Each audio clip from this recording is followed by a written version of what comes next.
Hey, what's going on, guys? In this week's video, I'm going to be introducing you guys to my new, part of the hobby that I'm going to be diving into, and that is going to be breeding my own feeders for my reptiles as well as to possibly sell to other people. So stick around and I'll show you what I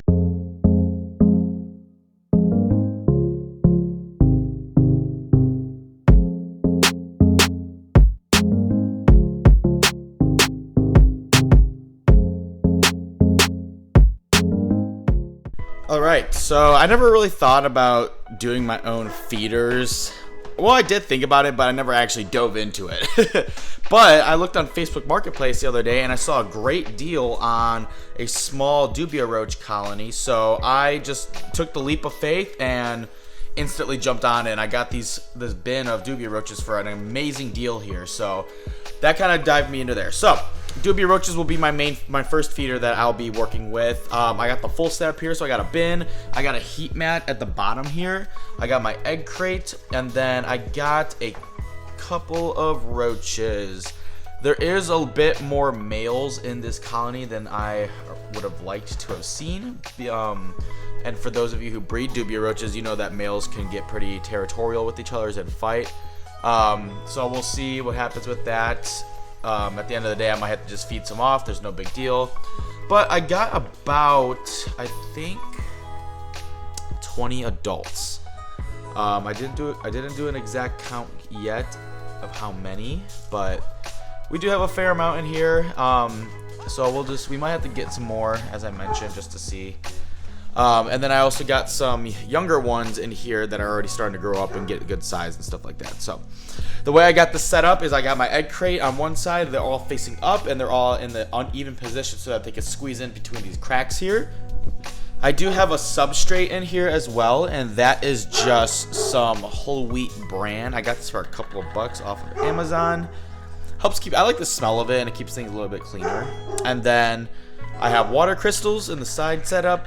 And then obviously I have all this same stuff in the smaller container of them, but I'm just keeping them separated from the adults so that we don't have any issues.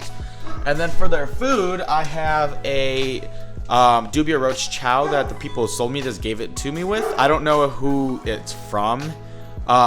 It could be from Supreme Gecko, but I'm not 100% sure. It came with this, so I got that as well. Now, what I give them is I'm going to be giving them some greens, such as below, and they will be able to feed off of that because they like that type of matter. I know that oranges are a favorite for Dubia roaches as well, but at the time being, I'm just trying to build up a couple of them, so we'll see how that goes from there. Now, the idea is once I have a good amount of these roaches going, I will be able to feed these off to my more protein-hungry species of turtles and tortoises, which would be my wood turtles especially. And I do plan to sell these off at some point, but for the time being, I'm going to work on building up this colony. I want to get it nice and healthy and be able to separate it out into a couple more colonies and then be able to sell these off to other people so that they can buy them, which will help fuel some of the costs for some of my other projects and stuff as well. Now, my next project in terms of breeding is actually a thing that a lot of people who do their own composting do. So over here you see I got 6 bins set up. What I'm actually going to be doing is breeding my own Red Wrigglers and compost worms. So what the idea is this bottom bucket here is going to be used as a drainage catch. You put this middle bucket with the holes in on top, and then you put in your worms, and I'm going to be mixing that with a little bit of cocoa core. I'll wrap one of those bricks up, place it in there, and then add my worms. It's going to be 1,000 worms, so I have 2 setups I'm going to be doing, and each bucket or each setup needs 3 buckets. So I'll put the worms in with the cocoa core, and then I'll put in my compost, which will be just like food scraps, things like lettuces and stuff like that. There is a list of things you shouldn't use as well. What they'll do is they'll start eating through that, and they'll create worm castings, and then you'll put this other bucket on top, and what they'll do after that is once that's empty, they'll actually move into this top bucket. So then all you have to do is take the top bucket off and then replace the middle bucket and put the middle bucket on top afterwards. This is my very first time doing that. doing this type of project. So I'm a little bit nervous because I've never done it before, but I've been watching tons of videos on it. So I'm hoping it can be great success with that as well. Now, the main reason I want to do the Red Wrigglers is to be able to use those worms for mostly my wood turtles and maybe the redfoots as well. However, a lot of protein hungry species love worms, so that'll be great for them. I could also sell the worm castings and make a profit off of that, as well as what we call the worm tea, which is basically a liquid fertilizer. It's organic, it's made from the worms itself, and you brew it with, I believe, actual tea, and then it becomes an actual fertilizer. So that'll be awesome, and I can use that to fertilize plants, or I might even sell that myself. So those will be my main 2 projects I'm going to be working on these next couple of weeks, and I'm hoping those will start to take off here.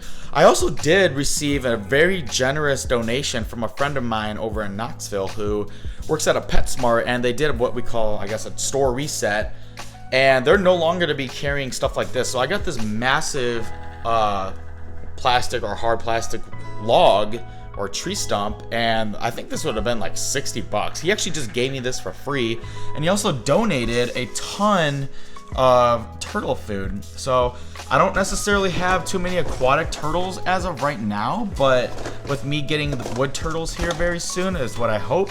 I could be able to use this. I got some of the salad signals. A lot of it is Fluker's brand. I got a couple Zoom Ed stuff.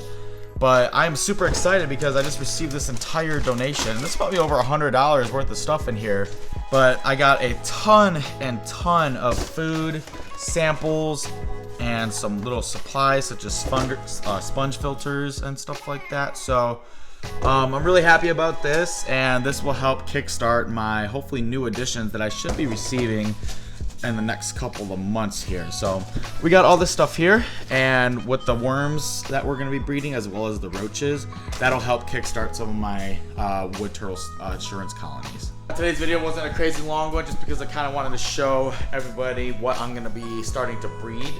I've never done anything like this. The closest thing I've done to breeding my own feeders has been isopods. However, I don't really use them as feeders for the most part. Maybe to some of my geckos I'll occasionally give to, but my main point of the isopods is I use them for my bioactive setups, which I got all right here. And I also will use them to sell to people as well, because they help to profit a lot of my other projects and stuff like that. But hopefully in the meantime, in the next couple of months, I'll be able to kickstart this other stuff and make some more funds from that. And then probably next year, I'm going to start trying to do black soldier fly larvae as well. But I'm going to start small just to get a little bit of experience, watch some more videos, and gain as much knowledge of it as I can. So I appreciate you guys watching this quick little video about what I'm going to be doing, and we'll see you in the next one.